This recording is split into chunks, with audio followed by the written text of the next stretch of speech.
Olá pessoal, tudo bem com vocês? Meu nome é Raquel Medrado, eu sou advogada especialista em Direito Imobiliário e Sucessório, estou como presidente da Comissão de Direito Imobiliário da OAB de Minas, na subseção de Venda Nova, e hoje eu vim trazer um tema bastante relevante para todos nós. Quais são os regimes de casamento, que existem no nosso ordenamento jurídico e quais que são as consequências na escolha desse regime durante o casamento e também na parte sucessória, quais que são as consequências.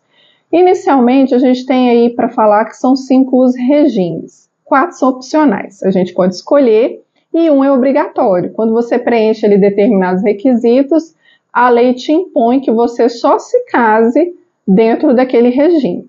Então, os opcionais, quais que são eles? Bom, a gente tem o regime de comunhão universal de bens, a gente tem o regime de comunhão parcial de bens, tem o regime de separação convencional de bens e o regime de participação final dos aquestos. Esses são os opcionais.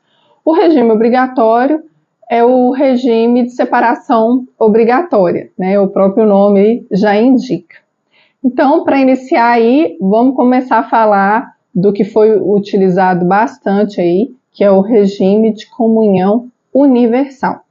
Esse regime, gente, de comunhão universal, ele está lá no nosso artigo 1667 do Código Civil. E o que significa o regime de comunhão universal de bens?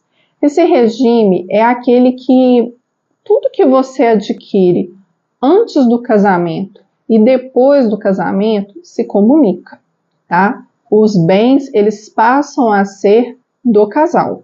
Não existe separação desses bens. Então, para imaginar aí, você imagina que temos João e Maria. Antes do casamento, o João tinha um carro, tinha uma casa, tinha um apartamento, e aí a Maria, antes do casamento, não tinha patrimônio nenhum. E eles resolveram casar-se pelo regime de comunhão universal de bens. A partir do momento que eles optam por esse regime, todo o patrimônio que era somente de João também, nesse momento, passa a ser da Maria. Não existe mais essa separação. Os dois se tornam proprietários legais do patrimônio que antes era somente de João. Ok. E o que acontece aí no momento de uma sucessão?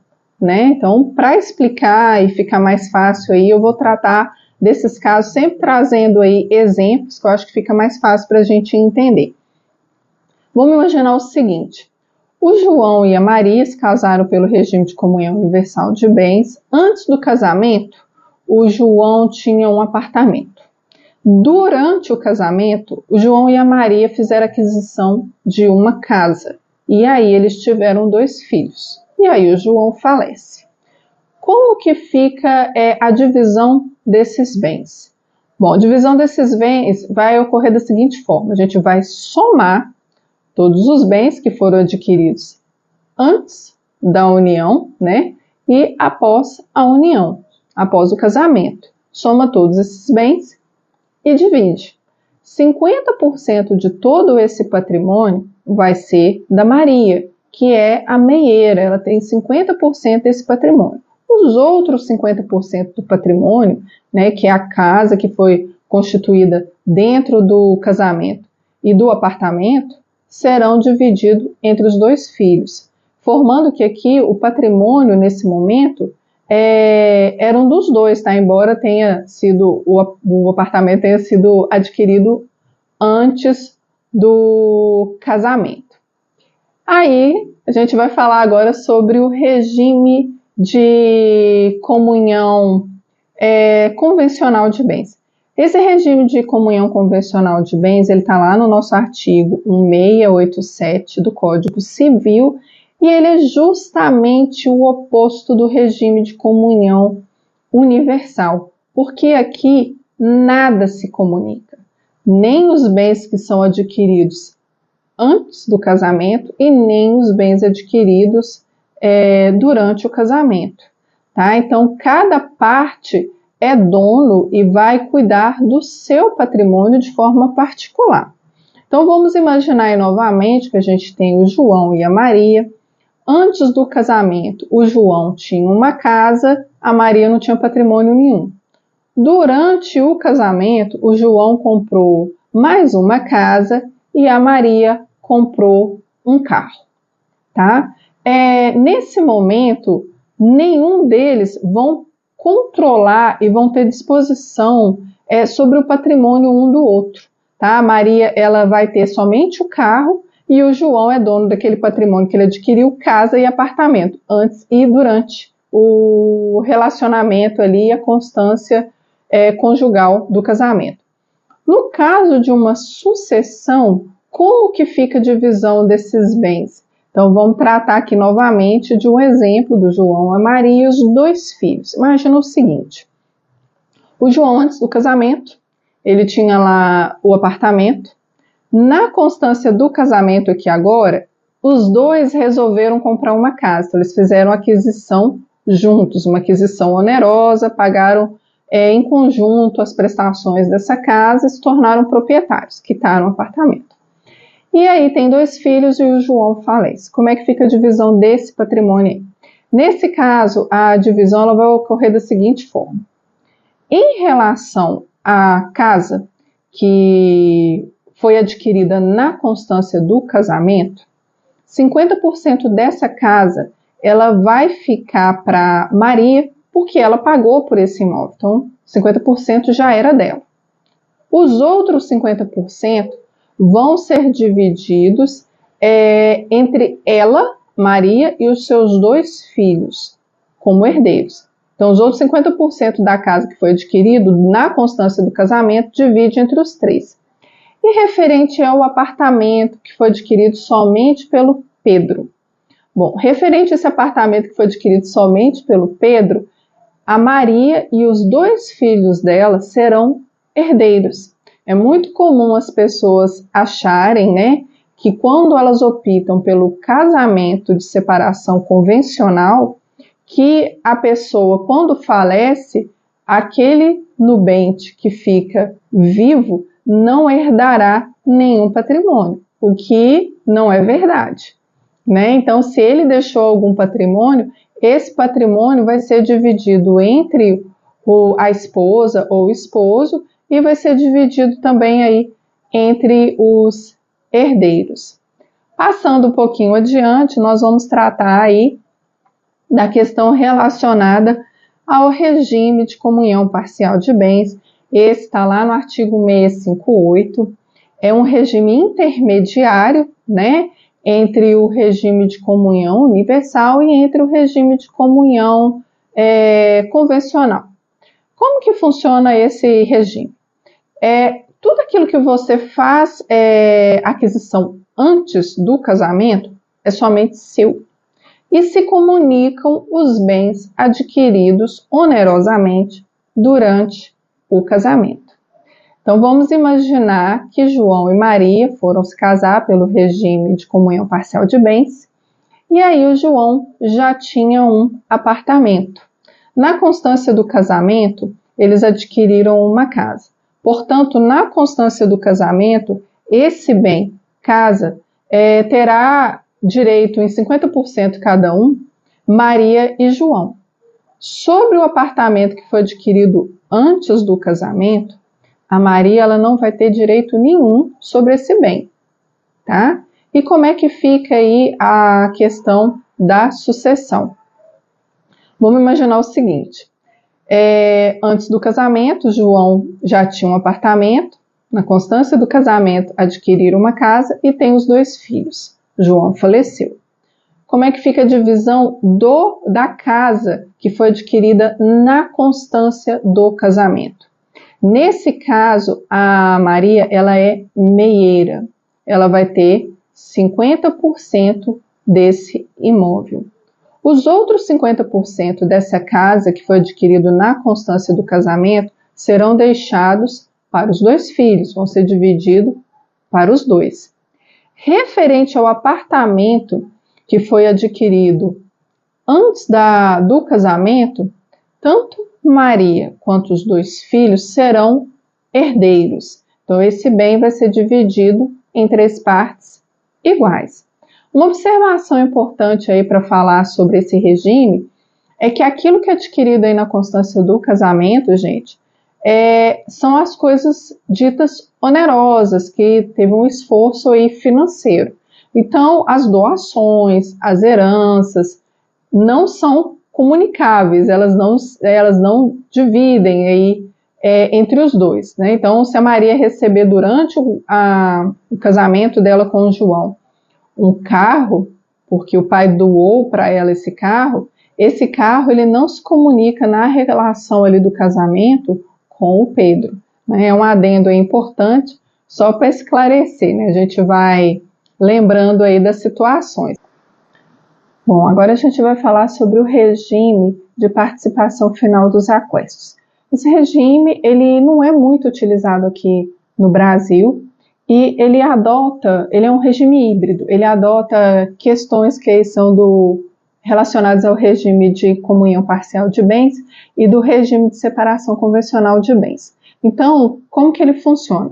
Durante a vigência do casamento e durante a constância do casamento, todos os bens que foram adquiridos de forma particular antes do casamento, eles não se comunicam. Aqueles bens que foram adquiridos também durante o casamento de forma onerosa, mas de forma particular, também não se comunicam. E a pessoa administra esses bens de forma independente. Então, as características que misturam são essas. Primeiro, a pessoa administra os bens de forma independente e a pessoa que compra os bens de forma particular, esse bem não se comunica com a outra. Então, isso aí é uma característica do regime convencional de separação de bens. As características que a gente vê aí do regime de parcial de bens é justamente relacionado aos bens que são adquiridos na constância do casamento de forma onerosa. Esses bens, na hora que for haver aí um possível divórcio, eles vão ser divididos de forma igual entre o casal. Outra característica que tem esse tipo de regime é que aquela dívida que é contraída por uma das partes, se ela não for convertida em favor do casal, ela só vai ser cobrada por aquela parte que fez a dívida. Exemplo, se o João fez a compra de um relógio lindo e caro e parou de pagar, esse relógio, obviamente, ele não foi aproveitado por Maria. Então, essa dívida vai ser cobrada do patrimônio do João. E como é que funciona esse regime aí na questão sucessória? Então, vamos lá para o exemplo. A gente tem o João e a Maria com 2 filhos. Antes do casamento, o João tinha um apartamento. Durante o casamento, João e Maria fizeram aquisição de uma casa. João falece. Referente à casa que foi adquirida onerosamente pelo casal, a Maria vai ser meieira, ela vai ter 50% desse patrimônio. Os outros 50% desse patrimônio que foi adquirido na constância do casamento vai ser dividido entre os filhos. Referente ao imóvel que foi adquirido de forma particular somente pelo João, que é o apartamento, Maria e os 2 filhos serão herdeiros, esse bem será dividido de forma igual entre os 3. Eu só esqueci de falar, esse regime de participação final dos aquestos, ele está lá no artigo 1672 do Código Civil. E não se comunica aí também dentro dessa relação, que eu não posso esquecer de falar, todos os bens que são recebidos por doação ou através de sucessão. Por último, a gente vai falar aí sobre o regime de separação obrigatória, que é aquele imposto pela lei, onde você não tem a opção de escolher o regime, né? A lei que diz a forma que você vai contrair o casamento. Esse regime está lá no artigo 1641 do Código Civil e ele lá explica também algumas situações onde esse regime é imposto. Não vou falar de todos aqui, mas eu vou dar alguns exemplos que são os mais comuns. O viúvo, que não fez a partilha, né, que tem um filho, então a pessoa recebeu uma herança, não fez a partilha direitinho ainda, então ela está impedida de fazer um novo casamento, porque ela tem um filho menor e tem que resolver aquela situação. A mesma coisa acontece com a pessoa que está divorciada, né? Enquanto ela não fizer a partilha de bens, não tiver aquela partilha homologada, ela também está impedida e ela só pode casar por esse regime. Outra situação que é a mais polêmica de todas aí é que esse regime é imposto às pessoas maiores de 70 anos. E como é que funciona esse regime? Todos os bens adquiridos antes do casamento e durante o casamento, eles não se comunicam. Então, quando ocorre o divórcio, a pessoa que tem o patrimônio anterior e durante, ela vai sair com o mesmo patrimônio. Se a outra pessoa entrou, em tese, com nada dentro desse casamento, ela sai com nada deste casamento. Recentemente, a gente teve uma súmula do STF, que é a 377, que ela diz o seguinte: aqueles bens que foram adquiridos na constância do casamento pelo esforço comum, eles vão se comunicar. E aí a gente tem duas doutrinas a respeito do entendimento dessa súmula. O primeiro entendimento, a primeira doutrina diz que a pessoa tem que comprovar a contribuição onerosa da aquisição de um determinado patrimônio. A outra doutrina diz que a pessoa não precisa comprovar simplesmente a contribuição onerosa, porque ela pode contribuir também de forma indireta. E isso é muito comum da gente ver. Por exemplo, acontece bastante na relação conjugal com as mulheres. Às vezes tem uma carreira, está trabalhando ali, tem um ganho e por determinado tempo ali resolve ter filhos, abre mão da carreira, vai cuidar da casa, vai cuidar do filho, e aquela pessoa ali vai trabalhar, vai adquirir um patrimônio e cresce financeiramente. Por quê? Porque justamente aquela mulher abriu mão de um patrimônio, né, de uma carreira, mas ela está cuidando ali da casa, então ele está evitando custos e gastos com empregadas, enfim. Dessa forma, é uma forma indireta de contribuição. Já tem jurisprudências, inclusive, onde tem se aceito esse tipo de doutrina para favorecer a parte quando consegue comprovar que ela contribuiu, embora não seja onerosamente, de forma indireta. E como é que funciona esse regime aqui no caso de um falecimento?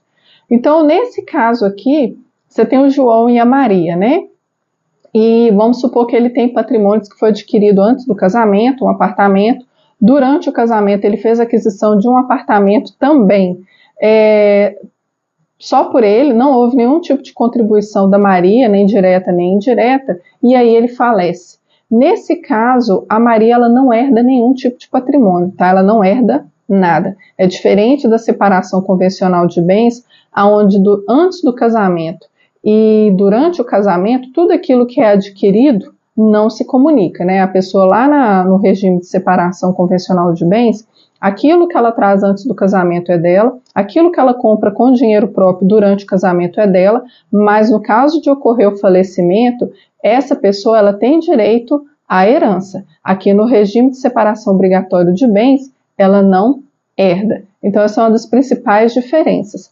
Outra coisa que eu queria trazer aqui para vocês é o seguinte: o regime comum, né, que hoje a gente tem quando a pessoa não faz opção por um regime de casamento, ou na união estável também, quando ela vai contrair uma união, que ela vai lá no cartório, ela vai registrar essa união e ela não faz a opção pelo o regime comum que é adotado agora é o regime de comunhão parcial de bens. Dito isso, se você for escolher qualquer um dos outros regimes que eu apresentei aqui para vocês, com exceção do regime de separação obrigatória de bens, que esse é imposto pela lei, você tem que fazer um pacto antinupcial, tá? Você precisa ir no cartório de notas, fazer um pacto expressando ali através de uma ata notarial qual é o regime de casamento que você está escolhendo, para depois você fazer o casamento e aí sim, lá no casamento no cartório civil, vai ser adotado aquele regime que foi escolhido por você anteriormente, né, no cartório de notas, seja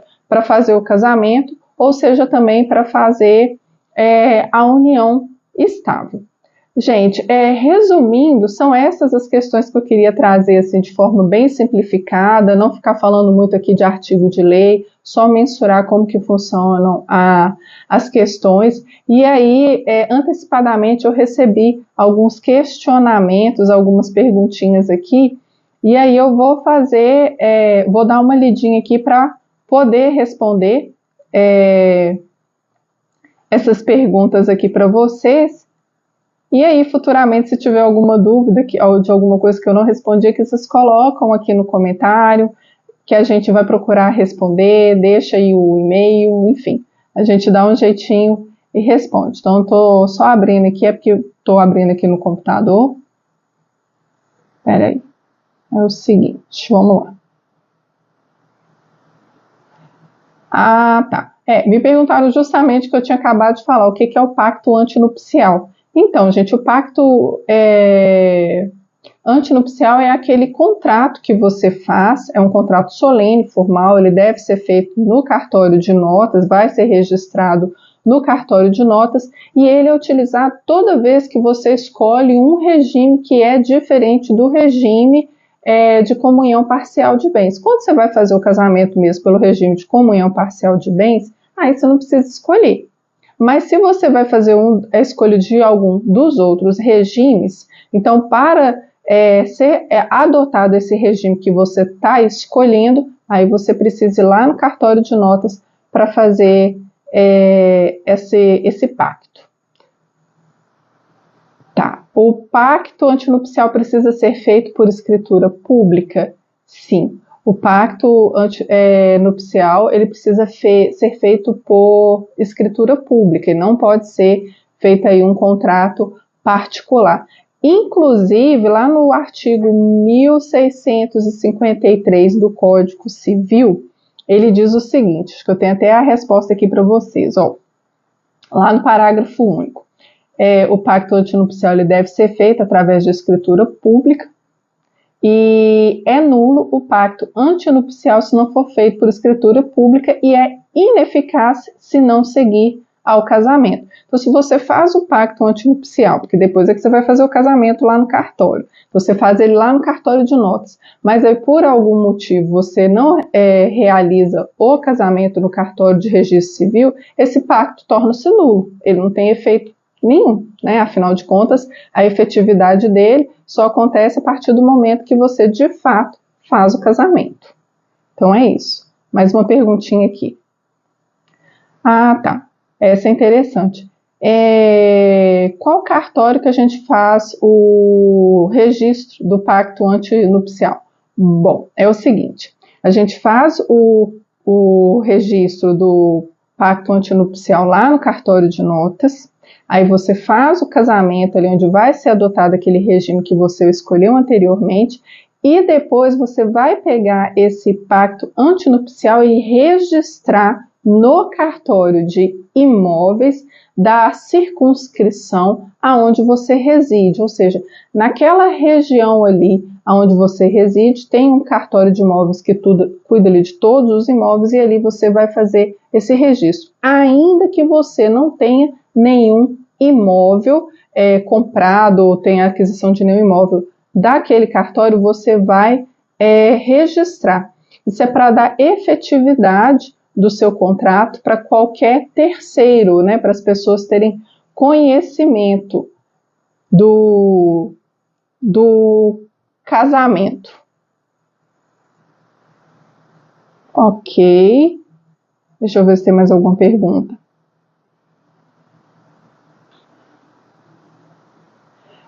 Não tem mais nenhuma pergunta.